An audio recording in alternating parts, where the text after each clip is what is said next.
শুভ দুপৰীয়া গাইজ। আজি অলপ ওলাই গৈছিলোঁ, আহি পাওঁতে পাওঁতে আপোনাৰ 1টাই বাজিলে।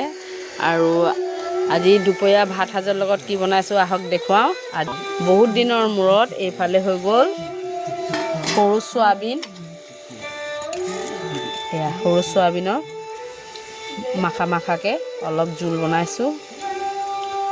আৰু এইফালে হৈ গ'ল ৰহৰ দালি, মচুৰ দালি, লগতে অমিতা দি দিছোঁ আৰু বিলাহী।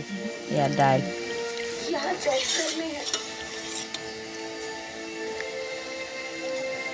আৰু এইফালে হৈ গ'ল মিষ্টি কোমোৰৰ দুগা দি আৰু বাৰীৰে বেঙেনা আৰু এয়া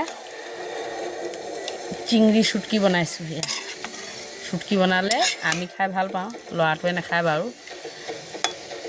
আৰু এইফালে হৈ গ'ল কুকাৰত গৰম গৰম ভাত, আৰু আজি দুপৰীয়া সাজ এনেকুৱাকৈ খোৱা হ'ব। আজিলৈ বাই।